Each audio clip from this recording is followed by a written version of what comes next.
Well, welcome to another episode of Out of the Blank Podcast. I'm here with Jose. Hey, how are you guys? How are you, Jose, Rob? tell me a little bit about yourself, brother. That's a beautiful mustache, I have to say right off the back. Hey, you can't grow coffee if you don't have a mustache, man. Well, I guess that leads into what you do professionally. Yeah, so, I grow coffee here in El Salvador. I've been growing coffee for as long as I can remember. Me and my entire family have been growing coffee for, generations here in the mountains of El Salvador. So that's basically, what we do. We're trying to, right now just weather the storm of the ever-changing world of coffee. It's changed a lot in the last 20 years. So we're trying to adapt to, all the changes that we're seeing, in the world of coffee today. Well, is the coffee world really that affected? I feel like everybody's still going to drink a glass. And honestly, if you pour Mhm. enough coffee grounds into your coffee filter and then you brew up a coffee pot where it's like jet fuel, like that could cure coronavirus. I wish it could. Yeah.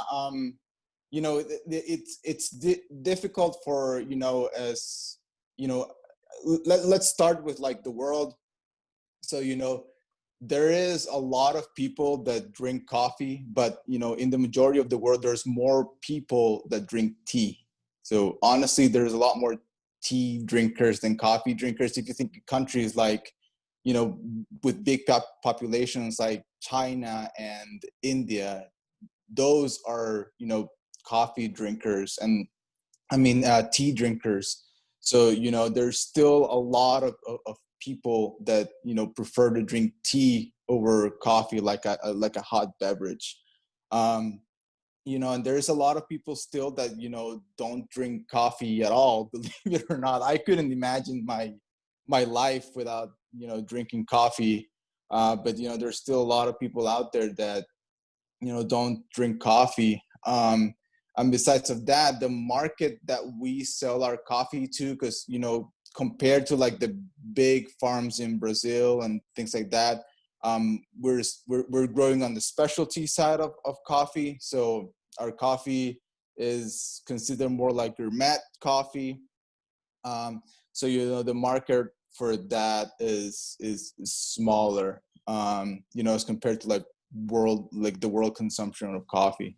Well, besides now your world kind of being consumed by coffee, much like a lot of people's lives are, comparing on who you're Mhm. looking at, is this what you wanted to do, or was this like you just fell into the family business of things? No, I was, since a little boy, this is, basically, I grew up in coffee plantations. People learn to walk in their, at their homes. I learned to walk in a coffee plantation. This is what I've been doing all my life. And really, my family, they all geared me or try to help me, to acquire all the knowledge that I needed to start growing coffee, because there's definitely a lot of things in coffee we still don't know. But, so that I started really working at the farm when I was around 12 years old. So that's when I started like doing all the work and the farm and learning how to grow coffee. And it was mostly like, moving stuff and learning how to dry coffee in the patios. Um, and I worked every single job, from picking coffee to drying the patios to every job that is performed at the farm I worked at. So now I'm 29. So, you know, once I was 18, I went off to college. So I went to college in red, white, and blue in America, to Texas Christian University. That's where I got my bachelor's in business administration over there. And then I came back to El Salvador. I worked on the farm for a couple of other years and get my master's degree in the University of Trieste in Italy, and I have a master's in science and economics of coffee. That's amazing, dude. I mean, first of all, you have an experience that is one of the most amazing things and also one of the worst, and that is working with your family. Yeah. It gets hard, but let me tell you something. A lot of your memories of just coffee, like walking the farm, for instance, Hmm. that can stem back from when you're a child. I mean, you probably have countless experiences of just, sticking your, bare feet in between the dirt and running through the coffee fields or something like that. Like, I live in a beach town. A lot of my memories as a kid are just sticking my like my toes, for instance, in the Hmm. sand and just feeling that in between my feet. I went camping all the time as a little kid. I hold Hmm. all those cherished today. They're amazing experiences. But much like coronavirus kind of showed us all, that being locked inside a house with your family for about a Yeah. week or 2 weeks, somebody's reaching for a butter knife. And Yeah. it's amazing that at any point, I mean, you were raised around coffee and thinking that now you would Yeah. eventually take over the business or be part of the major production side of Mhm. things too, after being in every Mhm. outlet of it. I mean, what are you trying to really do? Like, what do you want to do with, is this what you want to take this to the next extreme? Because I feel like where we can both kind of agree on is that the Mhm. business is fucking hard Yeah. because Mhm. Folgers, Starbucks, all Yeah. these giant corporations are taking over the whole damn market, that a person that's doing a specialty roast or something, it's Mhm. very hard to get your name out there. Yeah, I mean, it's definitely the thing is this, like, I'm up for the challenge. We have the farms, I have the knowledge. I'm not gonna bend the knee and just, try and at least I know you mentioned in one of your podcasts, you're not the 9 to 5 guy, right? And I'm not that person either. When I was in America and I had a job that, it was a 9 to 5 job and it was a fun job. It taught me a lot. Um, but, I can't do it. I can't stand in an office and I have to be outside. And, my job is when I go to the farm is basically hike up and down the mountain and see, how things are, my job has transitioned more on like the hands-on thing, to more of a like being a supervisor, because now I'm taking care of like all the social media, like what you've been seeing. We're getting a web page running. So I guess my short-term project right now with coffee is trying to get a face behind the mountain, because I think a lot of the people, they know the grain, they know what it tastes like, but we have this like chasm between the coffee consumers and how coffee is grown. And you know very few people know actually how coffee is grown, what entails, how long it takes. So I want to really invest time into letting people have a little piece of my world, right? What my day looks like and things like that. So they can hopefully, spark some interest into looking at where their coffee and the rest of their produce comes from. Because, and this is part of like what we've been seeing in society, I think, with how we've become more and more industrialized, and now very few It's social people. media, dude. It is social media.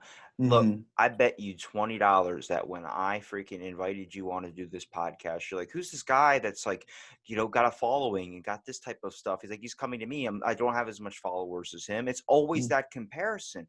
But for Mm-hmm. me, I'm the type of, I would call a rarity when it comes to picking a product or picking something about. I like to look at the label. I like to read Mm-hmm. the story behind it. That's what's going to Mm-hmm. make me buy it. How many people just go because they heard it's good or because that's the main known Yeah. thing? I can Mm-hmm. guarantee to you, I've tasted so many side projects, from hot sauces to coffee beans, that were grown on Mm-hmm. somebody's farm and working out of their Mm-hmm. house or something, that are way better than any factory or Starbucks setting. Yeah. I need to connect a face to the person that I'm getting the stuff from. It's so Mm-hmm. easy in this world with social media, and that's what you got to capitalize on, which I'm pretty sure you've noticed is that that's Hmm. everything right now about especially selling a product. Instagram is perfect for that. Yeah. But where in time did we get mixed up on our values of helping out our fellow man or woman, helping out I, somebody I, and learning about them? I think with like agriculture, because seasonally I grow beans too, and corn. The stereotypes with Latinos and beans, but I eat a lot of beans, I man. fucking love beans and I love corn, dude. So as far as like what you were asking, I think it comes in agriculture as far as like convenience. When you get your product raw, it takes more time in the household to prepare it. So when things and with the invention of supermarkets, right? Because before you just had the market, right? You went to the market, and we still have them there. You know, here in my hometown, where you have like the different stalls, and you knew everyone from the stalls, and each stall sold a different product that was, and then supermarkets came, and the face went away because it was just aisles and aisles and food and food, and it was canned and it was convenient, and people like that, right? We like convenience, and we were willing at least for some time to not know how or who grows our food, as long as it is convenient for us to consume. You want to know what one of my biggest fears is, and you actually just brought it Mm-hmm. up to my mind, is what happened to the guy that used to sell strawberries on the side of the street, sell blueberries, Yeah. used to toss him $10, he loaded you up. Mm-hmm. Now that's got replaced to supermarkets. Then Mm-hmm. what in the future is going to be Amazon, where supermarkets are going to be things that we miss. Going to the store to actually encounter Mm-hmm. somebody. Everything's so self checkout, and I'm not gonna lie, I do that because it's a little bit easier. But sometimes I Mm-hmm. want the conversation with somebody, and the issue is when you go to a supermarket, you go to a market, and you talk to somebody, it's like them explaining everything that's going on in their lives that's bad. And it's because as people, we're not very communicative towards each other. We don't communicate and just talk and hear everybody out. Everybody's got to, complain about something or have something go on. And it's like you need to have that. You need to be able to Mm-hmm. go down to a farmer's market, a store. So many people are wanting to buy organic now. It's not that you want to buy it because you want to Mm-hmm. know where it comes from. It's you want to buy it because you want to know that you're buying from somebody who is human, who can Mm-hmm. you can relate to. It's all about being relatable as a business owner. Too much of that is all corporate, where you're looking at Walmart and you're like, I'm just a statistic. I'm just a number to them. Yeah. I'm not a person. I'm not who I am. Mm-hmm. And I think also we with that, we've separated. I hate to keep bringing agriculture, but that's what I do.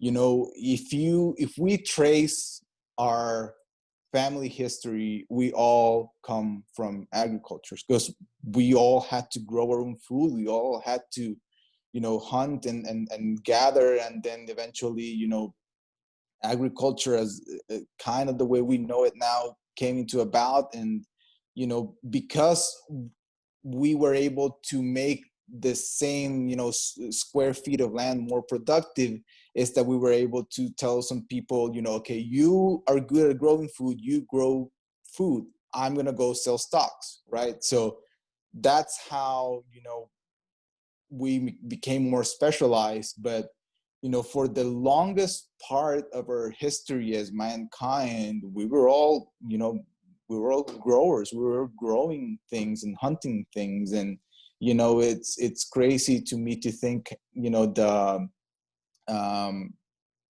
the big gap there is between what we consume and where it's grown, how it's grown.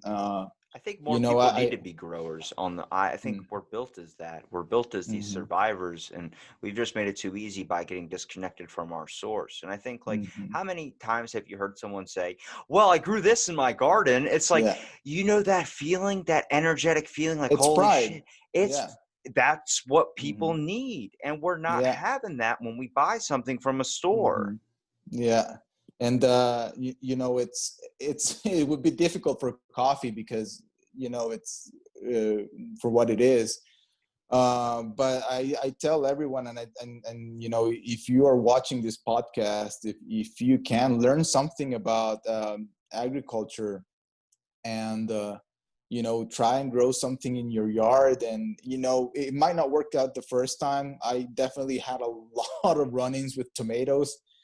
They're hard to grow, man. Dude, they're fucking difficult. I think every tomato Yeah, plant I've ever had has died. My great yeah, grandfather grew tomatoes that were like the size of a bull's prostate. Don't ask me yeah. how I know that. But I was like, how do you do this? And he's like, it's all about just care. You can't forget. Yeah, You got to remember it. Think of it as a piece of yourself. And I'm like, yeah. whoa, like that's a lot to put into a tomato plant. Do I bring them inside? Do I tuck them in bed? Hmm. He's like, no, just care for it, check on it. It's like having a pet. Hmm. You care more about the pet. Think of a plant in the same way. Yeah, so it's try and grow something in your yard, and you'll see, it takes pride, and it's great to have a meal that has something that you've actually grown. It's I've To me, talked it's about the fantastic. world replacing creativity for branding, but you brought me to a new point of, have we replaced convenience, or have we replaced confidence with convenience? The factor of we're not being confident as people because we don't know what we can do ourselves. We don't know our potential Hmm. anymore because we've lost in this comfortability factor. Hmm. And growing things, for instance, from, everybody talks about the joke, you're not, if you're a grower, you're a shower, whatever this type of thing is. Hmm. Yeah. It's about being prideful. It's about Hmm. having a sense of, I can do something myself. We Hmm. all want to be, adults. We all want to be this Hmm. nobody can control me type thing, but we Hmm. won't even go to the step to trying to grow our own produce. And in a Yeah. society where we're starting to have a lot of trust issues when it comes to things, is this going to Hmm. create a whole new era of growers and people that want to start doing their own thing and trying to manage themselves? Because I feel like during this whole pandemic, we all really realized Hmm. how much in control of our lives we have. Yeah, I think it could be. I definitely would like to see more people growing something in their backyards that they can eat. And definitely, I think a lot of the things that we saw during the pandemic is that it really affects your mental health, having just being at home, not having something to do. And if you have a garden, you have to tend to. It'll take time off the screen. I still work a lot. I still go to the mountain, but I still get a lot of screen time in computers and phones, and it's not good, right? Not because of just what screens are, but what you mentioned, that the content of social media, I think we can all agree that a lot of times it's not best. So tending to a garden, it'll help people relax. I know some people can't do it because they have disability, or a medical condition, but if you can do it, give it a shot. I think you'll find out that helps a lot, with stress, take things off your mind. Some people can't, do workout really harsh, or really intense, because of they had joint problems. you know I'm 29, but I've worked so much in the mountain that my knees, they're starting to feel it, man. And I can't run for long. So if you got problems with your joints, maybe tending to a garden can help you with that. Yeah, finding like a form of therapy in a world that is a Mm-hmm. little bit, I think a lot of the times this is just, it's too confusing out there. Like that disconnect from social media is needed. I've recently taken, a week off of social media where I was just like, I'm only going to post for the podcast, like one picture a day or Mm-hmm. something, and then I'm done, like, for the episode. But trying to disconnect from the devices, because I started noticing like I've done 23 hours straight of just podcasting before. And Mm-hmm. afterwards, I was like I felt like Yeah. my brain was like toasted, dude. And it's like, Yeah. you need that disconnect. You need that Mm-hmm. time for yourself. We just had a giant storm come Mm-hmm. through and it's 85 degrees today. I sat Yeah. out in the morning and I just sat there going, Yeah. Oh, like it's Yeah. cocaine. And it's like Yeah. it was freaking amazing. It's like when you smell a nice brew of coffee, it's like, Mm-hmm. oh, it's time. It's ready. I'm ready to relax. I'm ready to either get the day started for even. But Mm-hmm. we ignore those so much. Sometimes you're in a rush, you're brewing up a coffee, you drink it real fast, you don't even get the chance to smell those warm Yeah. beans in Yeah, and that's one of the things that we I'm fortunate to have at my work. I hike up the mountain, and it's like really relaxing. Even though I'm the boss, I have to be there. Looking at how things are going, and when you look at something that's not done right, I don't feel good, but it helps me relax that when I take my eyes off of the trees and I look up, what I look at is it's a mountain. It's a nice landscape. It's not looking at a cubicle or just a wall. It helps a lot, at least for me. And I think that's what's kept it fun for so long. For me being a child, growing coffee and been doing it for so long, that's one of the things that keeps me drawn to the mountain, even though the work, it really is, it's backbreaking and can be kind of dangerous. For me, I've had three like concussions. I've broken six ribs. I've All right. gotten Oh, like, you got to explain the concussions in the ribs. You can't just drop those on me. so when we are the way we grow coffee is we shade our coffee with different types of trees. So what happens is, for example, now we're in the rainy season. It rains a lot. We get this pattern of sun. We have to trim off the leaves of the trees, so that way, because it's shady in the afternoon, enough light comes through. Because if not, the canopy of the trees that are higher than the coffee trees will just shade the coffee trees. And if the coffee trees don't have light, they won't be able to produce coffee, right? Because they don't have the rays of, they need sun to produce the coffee. So I was up in one of the trees trimming it, and I fell down. Dude, I feel like And you're under fire right now. I'm hearing all those bangs. I'm like, yo, he is being attacked. For people listening, it's a thing they do in El Salvador. You said that with the church, you guys light off fireworks. yeah, it's a celebration to one of the saints. The Catholic Church is like about like half a block from where I'm at, so they're just lighting fireworks. So don't worry, it'll be over soon. That's amazing. I wish, see, like, we don't have that down here. People don't do that. It'd be illegal if you let a firework off, I'm pretty sure, in the Oh middle of the my street. god. But I'm like, that's No. amazing that you have that, like, to think about like a different culture or something, like Yeah. the types of things that what like in America, what we're missing out on here. There's a lot of Hmm. like just disconnect with people. But you said, all right, Yeah. how did the concussion happen? You So said trimming the trees. yeah, so I was hiking. I was climbed on a tree, and I was cutting it with my machete, and I slipped and I fell. And right when I fell, I felt really bad, and I started throwing up. And that was the sign that, like, I've hit my head before. You hit your head and you have that like sound in your Yeah. head, and but There's I a had minute that. where you have to do math in your head to make sure you're still smart. Yeah, but no, man, I was completely disoriented. I started throwing up, and I just felt really bad. So the workers, they called the well, they call my parents, because if you call an ambulance here, it'll take 3 days to get to where you're at. So so they called my parents, and she was like, "Hey, yeah, hello, I think your boy's dying here." So they came there and picked me up, and I spent some time in the hospital. And the ribs was worse, I think, because at that point I knew I was hurt. When I started throwing up and I felt my head, I knew I was like, okay, I'm out, right? But the ribs, I was moving coffee, the fertilizer we use for the coffee, and each one of the bags weighs 100 kilos, so about 220 pounds. So I was moving it because we stack it up, you know, and to store it. So I pulled one, and I came with the bag, and I landed on the floor, and the bag landed on my Ah, ribs. Um, I felt that like so a gut punch, dude. Oh, yeah, and it was pretty bad. I felt bad, and I went home that day, and the next morning it still hurt.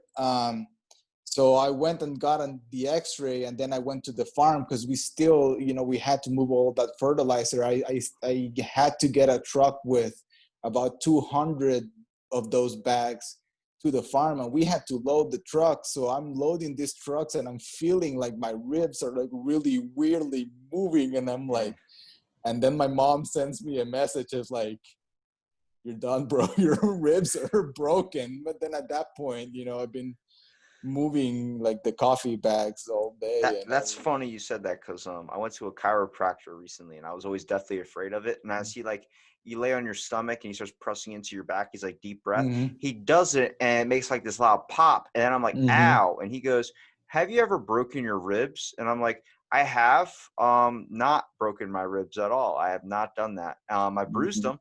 And he goes, yeah, he goes, your rib right here has been, I guess you must have, did you hurt it a month ago or something? I'm like, mm-hmm, yeah. And it breathing, it feels weird when I breathe. He goes, you mm-hmm. broke your rib. I was like, Yeah. what do I do? He's like, heal, rest, I guess. There's no way we can Yeah. fix that. I'm like, well, that's just shit. Yeah. Yeah. So, if you feel that there's something wrong, get checked, and wait for the result at home. Don't go moving 200-pound bags like I did. Probably not the smartest idea, but it brings into a great idea of, do you think that a lot of the time, like, you know how people have like a long work week and then that one day of Mm-hmm. rest that they have, they sleep like the whole entire day? You Mm-hmm. never truly know how much you need to heal until you've Yeah. taken a second to realize what's going on around you. Like, you become so busy and so ignorant into Mm-hmm. life that you literally ignore the biggest sign, and that's your body. Yeah, I mean, both your body and your mind, they both are need to exercise, and they both need to rest. So I think it's really important to, and I think there's a right way to rest as well. So I think sitting on the couch and looking at your phone is not resting. So it's it I truly do believe that we all come into this world not knowing anything, and we have to learn everything. So we have to, learn what is resting for you. I mean, for me, definitely, I know what helps me once I'm just feeling like, like crap. But it might be different for different people. But definitely, working all those days in the farm definitely take its toll. And you have to find a way to, be able to rest, because if you can't recover, I can't go back and work. Well, if I was going to So. give you an hour right now, just a free hour to do whatever you want, Mhm, your form of therapy, for instance, mhm, instead of doing a podcast with a guy from America, what mhm. would you do with that hour? Take me through, like, what's your therapy, your So, getaway? first for me is showers. Showers are a big thing. Wait, hold Working on. at the You farm. shower before you go out, like into the dirt farm? No, no, no. I mean, like, for relaxing. Okay. Uh, so what do you mean? Like, before I go to the farm, I or? feel like for me, my form of therapy is in nature. So I would be like out Mhm. the door. I would like, I mean, you have an experience of being able to grab a coffee bean and being able Yeah. to eat it right off the stem Hmm. compared to people here where it's like we have to go to a store and then stick your hand in a bag of Folgers and then get the I Yeah. got a bag of, I'll shout them out right now. Pop Coffee Roasters, Josh Rubin, he sent me this. I eat these coffee Nice. beans like it's candy, dude. I don't know what it is. It's good. Yeah, for me, like, I work a lot on the farm. So when I come back, and it's been a rough day at the farm, the big thing is, and it's gonna sound weird, but taking a shower while you're sitting down, like the little Japanese stools, Yeah. and then like really taking time with like hot water and everything really relaxes me. people call that Uh, lazy, and they're like, "Why don't you take a bath?" I'm like, then you're sitting in your own filth. This is where the shower just feeds yeah, the clean water all the time. I like yeah, sitting in the shower. It's a good way to contemplate life in the universe and why. yeah. And I had times where like we had our one of our coffee farms is on the side of a volcano, and the volcano started. What? Hang on a second. Yeah. Are you Dr. Evil? Do you have a lair? Holy shit. No, it's called the Ilamatepec volcano. You can Google it and find it out. I And can't even say it, let alone Google it. I'll send you the name. But it's one of the biggest volcanoes we have here in El Salvador. We have a lot of volcanoes, but it's one of the biggest ones. And all the ash from the volcano, when it formed, it made the soil really nutrient rich. That's why the coffee grows really well there. Um, so around 2001, we had a problem with the volcano where it started to almost erupt. So it started spewing ashes all over around the lands. And we I didn't shower for like almost a week there. So I really appreciate my showers, man. You get working on the farm sometimes. It's our having clean water. I remember this time, we were finishing the harvest, and we had this truck loaded up with around 400 bags of coffee, and each bag is around 170 pounds. And the truck broke down, like, in the middle of the road. So that coffee is still mine, and if I leave it there, people are going to steal it. So we had Yeah. to go there and guard the truck till the we were able to get another truck to move all the bags to the new truck. And it was quite some time, and you had to drink bottled water, man. Like, You what had are to you gonna? drink puddle water? Yeah, I mean, you're there for so long because it takes the truck so long to get there, and to get the new truck, and to pay it, make sure it's good, because you don't want the new truck that's gonna go save your butt break down too, right? So you got to get an even better truck than the first one you sent. My So my brother, he got a tow truck that came and picked them up, and the tow truck broke down, and then they got a tow truck for that tow truck. I'm like, isn't this ironic? yeah, so you got to stay there and pretty much take care of the stuff. And it's the harvest. The coffee matures at the same point in every farm, so everyone's churning out, like all the farms around, they're churning out coffee. So everyone knows that there's a huge truck there that it's broken down. They know that what they have is coffee. So you got to take care of it, because if you leave it there, you're not going to find anything. Are people So helpful? Like a lot of your neighbors and stuff that are doing like the same kind of thing, are they helpful towards you? Or is there really a lot of competition down there because everybody's trying to get a um brand? it's at the different levels they might be it's different. So I think with the farmers, there's definitely more of a spirit of being helpful, because you're all in the same struggle, man. You're in this battle against the mountain. And it's a really humble experience, because when I came back from college, I had this, right, was a little bit of a dick. I had a, a little bit of a big personality, and the mountain doesn't care, man. It Who humbles you. you Yeah, it doesn't care who you are or what you are. It'll chew you and spit you out like a piece of bubble gum if you let it. So there's definitely a spirit of helping, because it's a tough job. um, but at the side of exporting, once the coffee goes onto all, like, the people, first world countries, we have a lot of coffee that goes to America. We have a lot of coffee that goes to Sweden, Norway, Italy. So when the coffee is exported, I think there's definitely a lot of competition between the exporters here in El Salvador. I try and look at like social media is basically this giant competition, everybody climbing to Mm-hmm. get everybody's attention. And I'm like, that's Mm-hmm. nice to know that at least like even if your neighbors are doing the same thing as you, they're not gonna, Mm-hmm. they're not gonna leave you high and dry. They know what it's like and the grind is. I think Mm-hmm. this is a big thing a lot of people in America are doing, are trying to figure out where their food Mm-hmm. comes from. A lot of Mm-hmm. times they're trying to figure out what it's like to be in that position. Cause I'm like, I've went to a chicken plant when I was a little Mm-hmm. kid as a freaking field trip, and that'll change the way you eat chicken, having a more of Yeah. a value and a respected opinion on it. Now, my grandparents, they live out in the country. I've Mm-hmm. worked, hard labor, I've done that Mm-hmm. stuff. And honestly, when we look at people that have a 9 to 5, lifestyle, sitting in an office Mm-hmm. with walls, are they really rich because they're making a way better salary than Mm-hmm. you? Or are you rich because you get an experience in something they will never get to truly appreciate, and that's life? The way I see it, I think it's definitely really important to have financial security. It's take care.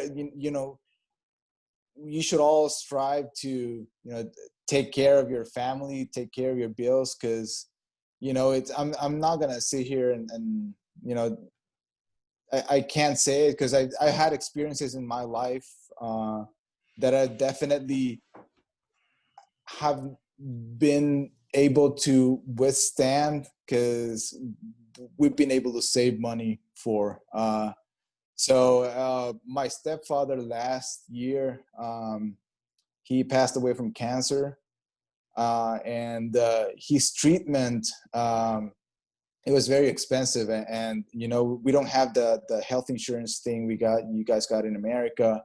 I don't even have And good health insurance, dude. I'm fighting a yeah, spinal injury that they're like, we're not yeah, covering it. I'm like, well, okay. yeah. So, but in here, like we don't have that, so we were able to give him care because we had money that we've saved up. So that's definitely one of the sides of being financially secure that I think you should strive to. But I think with what you do with that money is what matters. So you should look for experiences, things that not buying cars and buying stupid things like that to me doesn't make sense. I think You know the value of a dollar. yeah.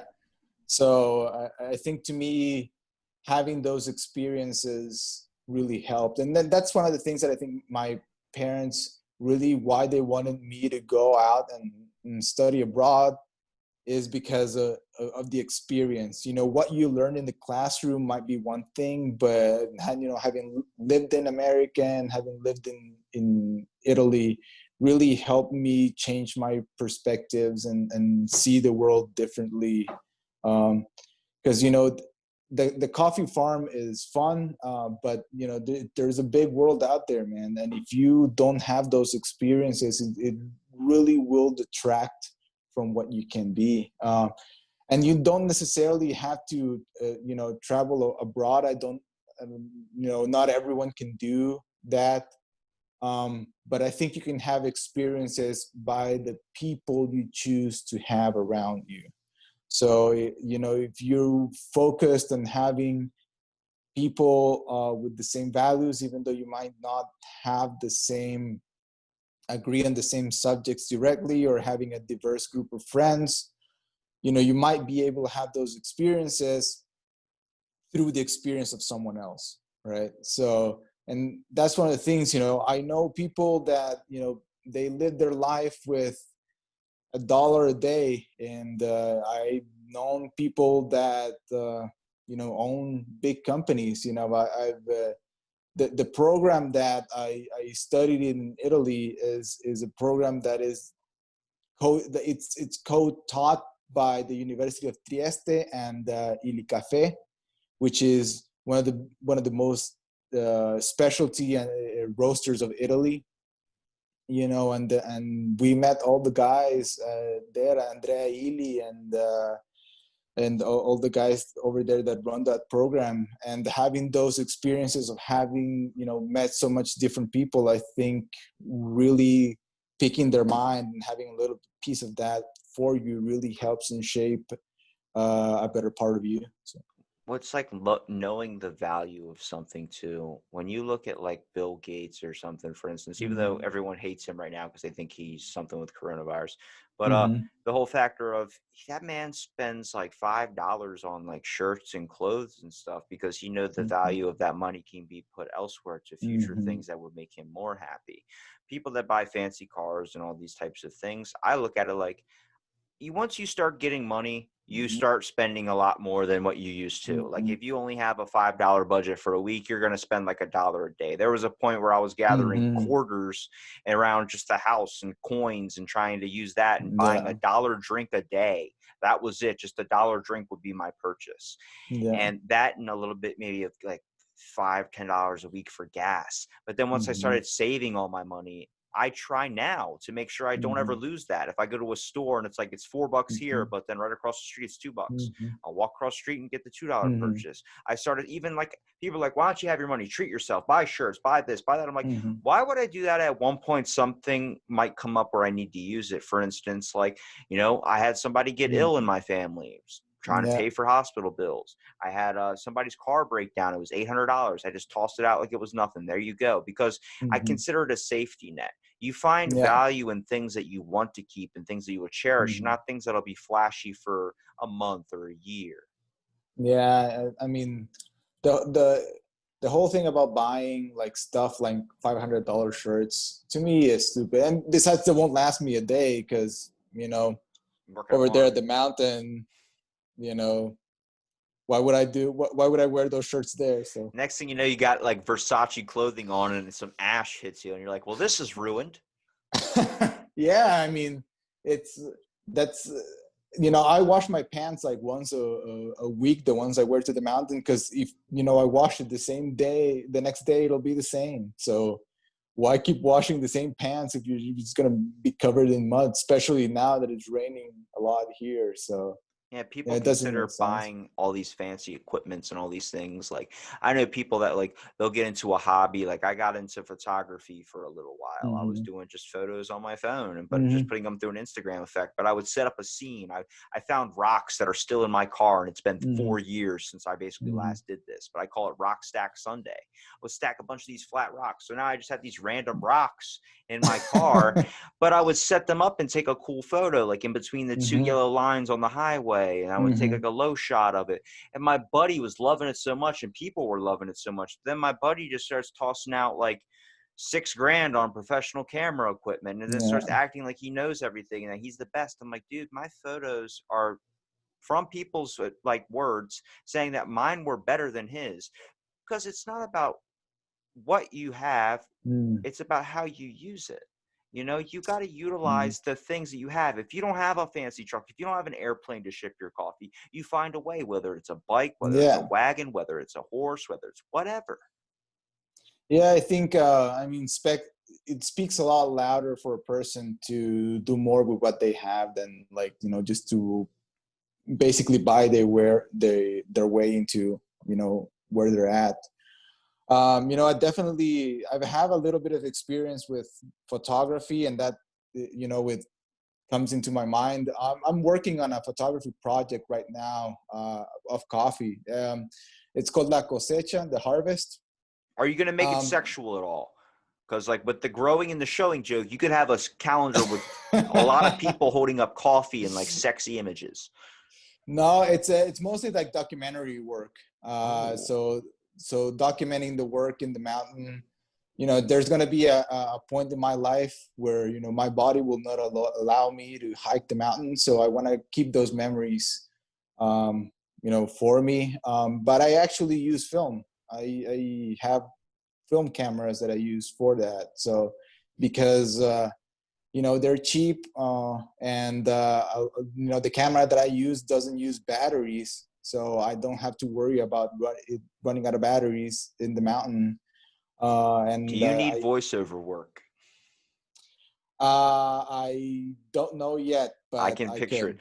Here we have Jose hiking through the volcanic ash and pulling out his coffee beans. Or we can get like the dude from Allstate where he's like, oh, Are you in good coffee. hands?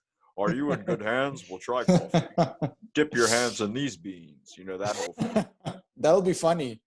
But hey, I'll start a YouTube channel soon. So maybe we'll get on for that. Yeah, I know a lot of people that would love to do a voiceover. Some talented Hmm. people out here can help you get a video going, a YouTube channel started. I think it's Hmm. important because we're all as people living around each other, but nobody Hmm. ever wants to communicate. So I'm like, why don't we just work Yeah. together? You know, if I'm more than happy to help Hmm. somebody get to whatever their goal is or whatever their thing is or whatever to make it feel like, well, I Hmm. fucking did something. You know what I mean? Hmm. That's what we're all looking for is we need to be prideful, but everybody turns to social media to be prideful. Let's stop Yeah. doing that and do it with work. Put in the work, grow something, do Yeah. something, get a new job, get a promotion, get whatever you want. That obstacle is there and it's there as an obstacle. You can Yeah. overcome that so fucking quick. Yeah. With like the whole social media thing, I think it's like a mirage sometimes for some things. It's you look at it and you think it's real, but sometimes it's not. And when you think about a lot of the when I think with Instagram, a photography centered app, I look at like the guys that I look at, about the work, the documentary work that I wish I had, like Sebastião Salgado, this really huge Brazilian photographer. He did a lot of work with like refugees, immigration, and workers were some of the work that really influenced me in like photography. He doesn't have, like, he has like 3 images in Instagram. So when you create, I think, meaningful work, um, sometimes I don't think you need social media for it, because it really tells a story of its own. And really, I think it would be fresh for people to not see it on social media. Yeah. I feel like that's our only way of getting information anymore. Nobody ever wants to Mm-hmm. go out and try and find it themselves. I mean, I would never know the Mm-hmm. experience that you had if I hadn't found you through social media, which is a benefit of using it. But Mm-hmm. how many people use it to a benefit? Uh, it's difficult. I think you know maybe I know a lot of people that are making like money out of social media. I know I have friends, both guys and girls, that are just putting, they're beautiful people, so they put like pictures up, and they make money out of that because they're good looking. Um, so it can definitely be an avenue for having a career, but then you know not if, but when Instagram goes away, when Facebook goes away, when this thing goes away, what are you gonna do? You're going to sit there mindlessly scrolling and not know why because there's nothing you're scrolling on. Yeah. So because apps get replaced. You had the huge TikTok controversy in America. I Things knew it was bad when happen. it started, dude. I called it Yeah. right from the start. I said, no TikTok for me. That's like, there's something wrong with it. Dude, I never downloaded it because I'm trying to limit. I'm trying to use my social media just for business. That's my policy. If I'm putting something out, it has to be for the farm. If I'm doing a YouTube video, it'll be trying to teach you guys something about coffee growing, something like that. But just posting pictures of me and my family, and I don't like it. I think it takes a lot away from like having the privacy of your home, of like posting pictures of the children and stuff like that. I really don't like that. So if I'm going to use, I think social media is a powerful tool for business, but it's a bad thing for persons. Yeah, I agree. I feel like sometimes you see a post of like, I would like a wish a happy birthday to this person. You're like, are Mm. you just doing that so everybody knows that you care about that person? Yeah. Or are you just doing that for social media attention? And that really Mm. brings down a weird rabbit hole, man. Yeah. So, I mean, you can give the person a call. I still call the people that, I feel important, that's their birthday. Give them a call, say hello. Because, if it's a public post, and someone, you want to have a conversation, because I'm guessing this person's your friend, right? You're wishing them to have a good day because, you know, it's your friend. So if you're doing that, you know, the person, if they're not having a good day, if they need you somehow, they're not going to comment that on a public post, right? But if you give them a call, they might be more willing to be like, hey, things are not going that well, you know. It means more. It's a deeper connection Yeah, when you give somebody a call. yeah. But now it's so easy to grab your phone and to type something in that, that's going the wayside. So. I'd rather be, if I was going to be fired from anything, I'd rather it come through a phone call or in person than rather it be over a text, because having it over a text is like, wow, you just don't care about my feelings at all. Mm-hmm. Yeah. So, with those posts like that, really, it's so different from what we've had all this time, in our lives. The last, 50 years for us humans have had radical changes in everything.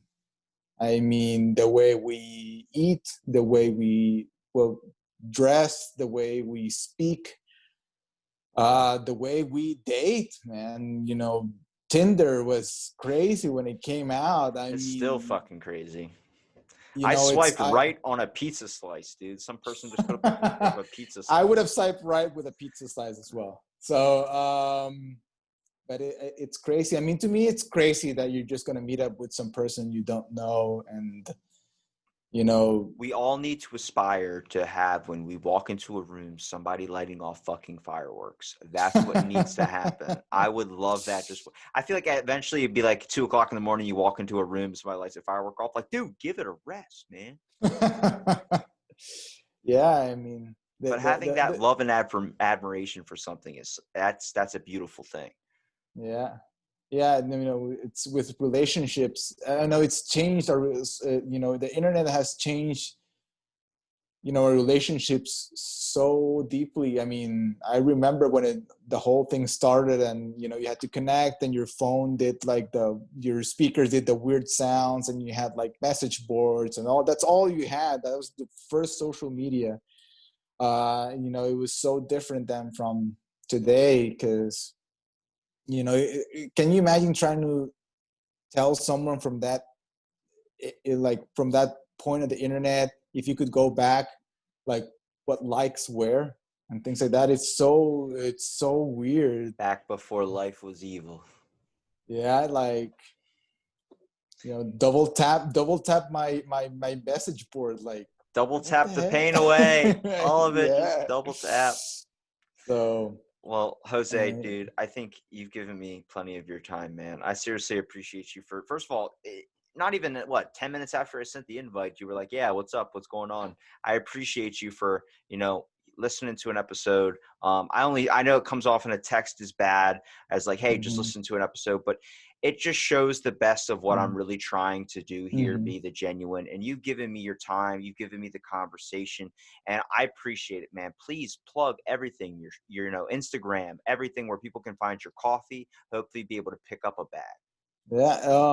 Well, we're on Instagram as Coffea Arabica Growers. And I have a web page that I'm working on right now, but the Instagram handle will have that web page. Our coffee is called San Fernando Coffee. And yeah, if you got people that are roasting in your hometown, tell them you want to get some of our grain, man. We have top quality grain. And we can talk to your roasters. I hope my English is good enough so they can understand what I'm our story, and definitely try to look more into your food, where it's grown, and grow some yourself. Yeah, be a people person. Yeah, definitely.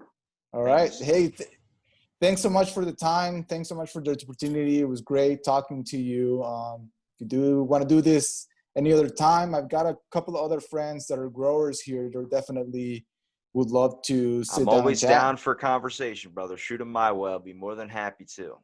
Sounds good. Hey, this is great. Thank you so much. Thanks for listening to this episode of Out of the Blank podcast, and stay tuned for our next episode.